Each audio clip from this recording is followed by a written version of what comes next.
Attack on Titan Season 4, Episode 16. The attack on Eren begins. So what's up guys, Foxen here. Or should I say the attack on Paradise Island. It is a shame this is a mid-season finale. Attack on Titan Season 4 will return winter season 2022. So go ahead and colossal smash that like and subscribe. And ding the bell. And a special thanks to today's sponsor, Janjan Banksu. Box is a monthly snack subscription service that gives you a ton of premium Japanese snacks and candies with tea pairings. Every month you can enjoy a special themed box like this one. It's all pink, perfect for Sakura season. Look at all of these tasty snacks. One of the things I really love is how you're actually supporting local Japanese businesses, some of which have been around for over a century. Yeah, I'm gonna call myself out. I've been in Japan for like a few years now and I haven't had some of these yet. But now I can. Your box even comes with a special booklet. This gives you pretty detailed info about all your snacks, like who made it, what the snack is, the flavor, sweet or savory. I just really like the layout. And not to worry, Boxu ships directly to you, no matter where you are in the world. If you think about Japanese sweets, you definitely think of dango. So sweet, makes me want to go to a summer festival. No, going through these, I think I found a new favorite, seaweed with lime.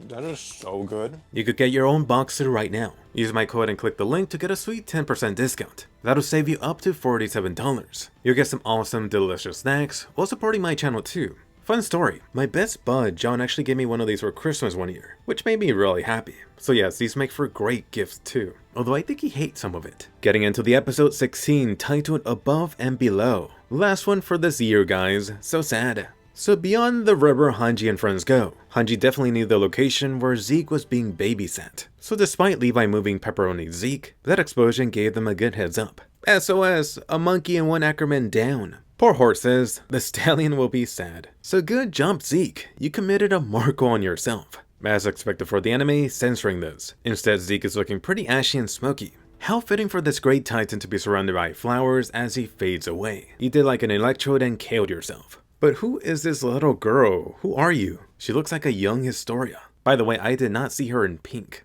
Taking a step back and notice Zeke, you just had the reveal of him thinking as him doing the right thing. A villain who sees himself as a hero is always great, even though the term villain seems out of place in the Attack on Titan story. Oh no, a wall of Titan appears. A 2D chunky fella too. Hopefully YouTube doesn't mistake that for something else, especially among the chest area. So I'm really loving how the anime is clearing this up. Recall that moving chunk bit. It was shown for a split second. Keep in mind that the Beast Titan shredding those Titans wouldn't kill them, not unless that special human size spot on the neck got destroyed too. So this Titan should look familiar. It was able to regenerate, only a bit plumper. Perhaps this was not part of the War Chief's plan, but it'll do. I actually would have loved it if Zeke was planning 13 steps ahead. But what the hell? Putting the leftover Zeke chunk into my tummy. Must be like putting your milk in the fridge. Gotta keep Zeke nice and fresh. Too bad you're gonna have to wait a year to get back to this weird Titan scene. Anyway, back to the district. I'm liking this awfully detailed shot of the city. So get this, you have the volunteers rounding people out, issuing this armband mandate. How very Marley of you. So hello Pixies, how the tables have turned. He's now the one on the receiving end for Yelena's lecture. What really caused him to turn over was the risk of being turned into a Titan.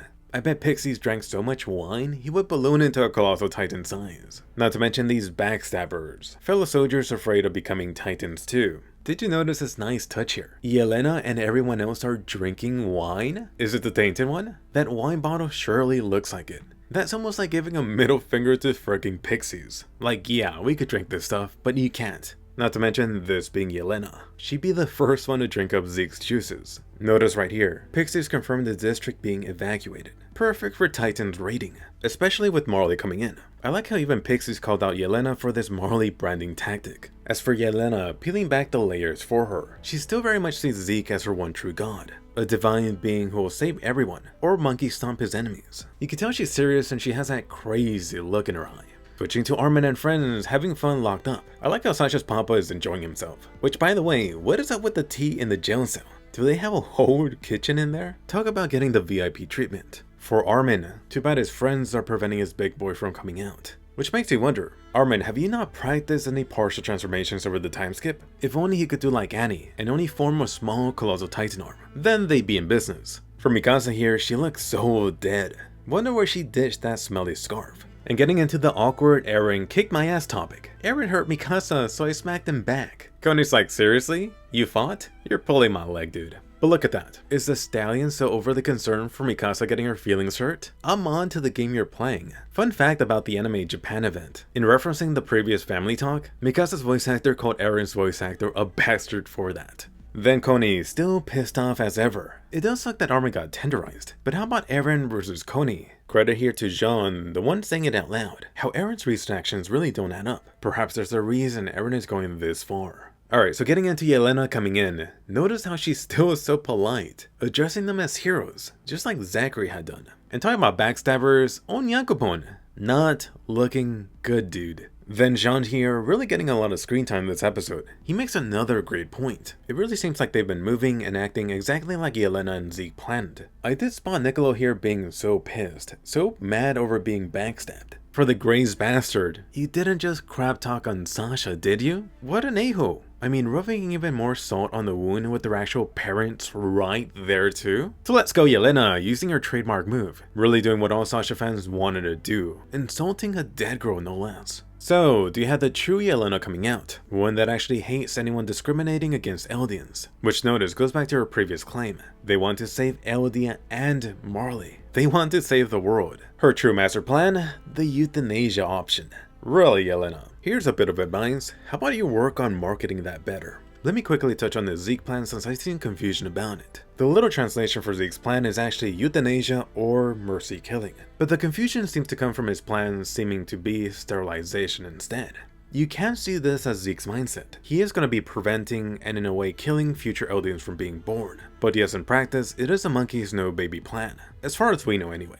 Switching to your favorite, Gabby. Hey little girl, your face recovered so quickly from that beating. Then for the other Jaeger brother, time for Gabby to get a taste of his freedom. So I heard you killed Potato Girl Sasha. I like how he doesn't use her name. Even better, Eren actually dangling Falco in front of Gabby, trying to win her over. Notice in the background, Pieck pulled an Eren casually walking in. Ho ho, Pieck busting that pro shanking move. Instant KO. Best Girl Pieck is about to cap the Warhammer Attack Founding Titan.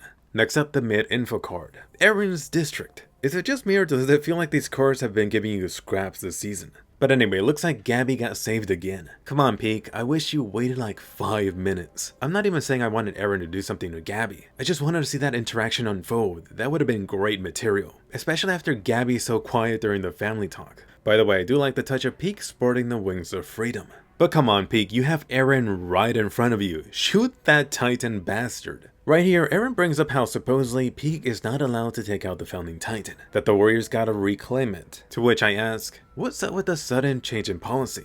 Recall back to the attack on Marley. Wasn't the new era for Marley one without relying on Titans? Then for that badass pro-gamer move, Eren just casually not giving a crap, putting his own coconut right on the pistol. I bet everyone got a kick out of this. I like how Gabby was like, screw that, if you don't shoot him, I will. I'll shoot his head off. Ooh, did Pieck just get caught red-handed? Is she about to join the one true Jaeger squad? So much turning and backstabbing. Is this Game of Thrones? Back when it was good? Finally, you're getting her fleshed out some. No surprise, a warrior wouldn't exactly be a fan of Marley. Pieck has some expected motivation. Like the other warriors, Pieck also became one due to her parents, her father in this case. Although not for the glory, but to help out her sick papa. Reminds me of the Claws of Titan situation. Hey Eren, are you buying what she's feeding you? Then for Gabby. She's like, what the hell? First it was Zeke, now you? Is every warrior secretly ready to turn? I like how you could feel her little head about to implode. And definitely don't let that go by. Gabby was so quick to turn her gun to Pieck. Out of anything, this is the best point Pieck makes. Even if their side wins, Marley will eventually have no use for the Titans, which means no use for the Eldian people. All of them have no human rights, so they'll be quickly sent to the gallows. And I noticed what you were doing, Pieck. Also trying to pull an Eren by walking up to Gabby's gun.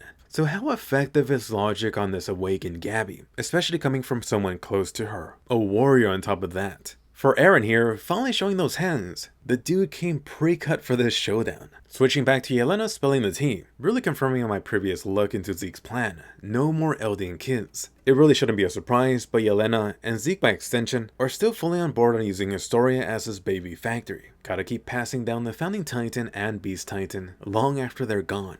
Yelena here makes an excellent point. All of these guys are super worried about the unknown future. But the thing is, there is no country, no nation that has anything guaranteed 100%, which really goes for anything in life. Yelena and Zeke are placing their bets on this plan working out. Yelena herself is fully on board to see these two brothers rewrite history and be remembered as legends. You could bet she wants a piece of that glory. Then, for Armin getting the feels, are you actually crying? Whatever noises Armin was making sounded so forced. Armin must have either noticed something was off with Eren following this plan, and or trying to trick Yelena. But too bad, interrupted. Notice that make sure you see everyone getting suited up for the upcoming Titan showdown next year. Hey, they put Naya and Falco together. Wine Bros unite. This was actually a pretty perfect plan, chaining up Gabby to Peak. Unleash your Card Titan and Gabby goes splat. So Gabby, are you feeling lucky today? Peak, you're not that slick saying hi. Notice she was signaling to Porco on the ground. So it looks like that was Porco next to Falco last time. By the way, are the Scouts Attack on Titan fans? They're already simping over Peak. She just showed up.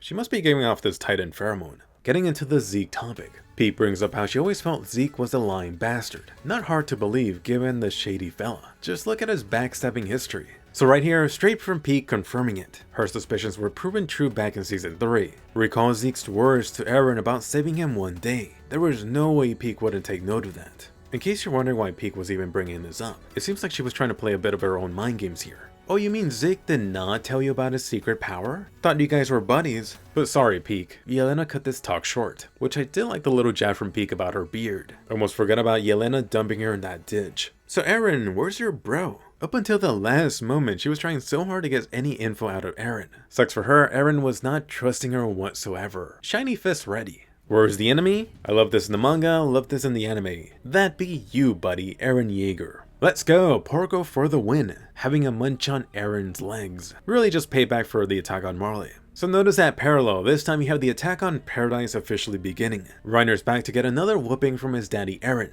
This wait is gonna be so frustrating.